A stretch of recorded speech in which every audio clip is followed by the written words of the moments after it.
We all know that running a business costs money, but those expenses impact your profit. Remember, profit equals revenue minus expenses.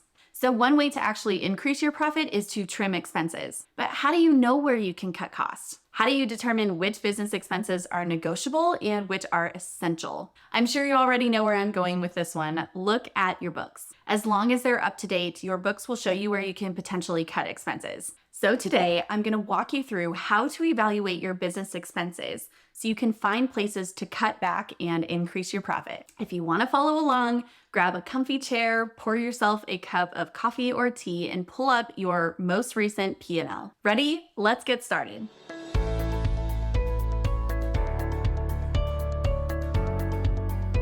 Let's get one thing straight. There are some expenses that you just can't reduce or eliminate. For example, credit card processing fees. Payment processors like Stripe collect credit card fees for processing payments for you. I like to think of these fees as a thank you gift to Stripe for collecting that for me so that I didn't have to collect cash or a check. But there are other expenses that you might be able to trim or eliminate. Basically, there are two kinds of business expenses: those that directly make you money and those that buy back your time. Let's start by looking at the cost of goods sold section on your profit and loss. Generally, cost of goods sold expenses are directly related to the revenue producing services that you're providing for your clients. For example, if you're a service provider, you might actually contract out some of that work that your client is paying you to do. So if you're a brand and web designer, you might contract out the actual web design, or if you have a package that includes copywriting, you might contract out that copywriting. There is nothing inherently wrong about contracting out your work as long as it's with someone that you trust. Hiring contractors allows you to buy back your time so that you're not constantly involved in the client work and you can still provide top-notch services to your clients. I remember a client of mine who is a photographer had the best, highest grossing revenue month of her business, and she was stressed out, completely unhappy, did not have a work-life balance because she was doing everything.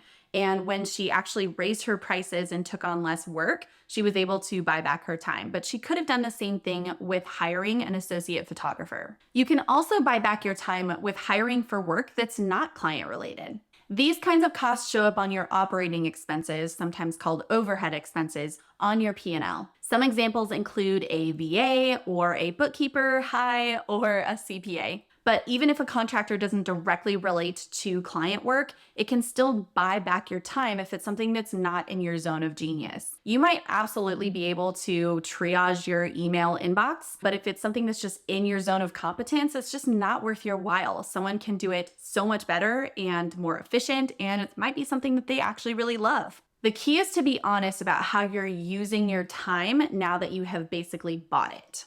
Are you using it for CEO tasks that will grow your business and lead you to more revenue? Things like creating new offerings, expanding your marketing, actually finishing those courses for training and education. If not, you might not be getting a good return on that investment. It can be really easy to look at those contracted hours as break time, but too much of that can lead to a significant drop in revenue if you've just bought back your time and your expenses are really high and your revenue hasn't caught up with it. So make sure that you're replacing that time with revenue generating activities.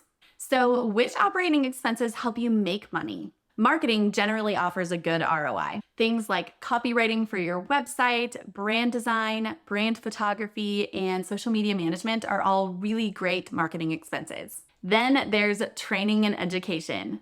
Y'all, I am just as guilty of buying a course that I never actually finished. Take the time to truly finish that course and apply it to growing your business and making more revenue. So when you're looking for expenses to cut, find things that you're not using. For example, if you are part of an online support group for business owners, but you never actually read the materials or log into the Facebook group, you're not getting anything out of that expense. If you have software subscriptions that you're not using, cancel them. If you have employees, make sure that you're giving them all the support and feedback and check-ins to make sure that they can really thrive and contribute to your business. If a team member isn't working out, you may need to part ways. But just remember that this is a different expense than just a software subscription. They are a human and they deserve respect and kindness. In general, however, and I fully believe this, if you hire someone that is the right fit for you and your business, you will make money. Let me say it again for the people in the back. Every time you hire someone that is a right fit for you and your business, you will make more money. Do you want help figuring out which expenses are worthwhile? I've got a simple ROI tracker tool for you. This ROI tracker allows you to see where you currently are with all of your KPIs, your revenue, your leads, your contacts, where you want to be goal-wise for each of those KPIs, and then where you actually stand. And it allows you to do this over time so you can see which expenses are truly working for you and adding to your KPIs and which ones just aren't working and you can cut. So to wrap this up, there's so many different expenses, cost of goods sold that are directly related to client revenue and overhead expenses, but you need to have your books up to date to make sure that you know which ones you can cut or keep. The key really between the two is to track all of them and see which ones are giving you a high return on investment and which are not. Consider cutting any expense that isn't contributing, whether that's directly or indirectly, to the growth of your business. It's always crucial to have a goal in mind for every investment that you have in your business. You've got to have a plan for what that investment is for. If you want to grow your email list, increase your revenue, increase your number of leads or network friends, have a plan for that investment.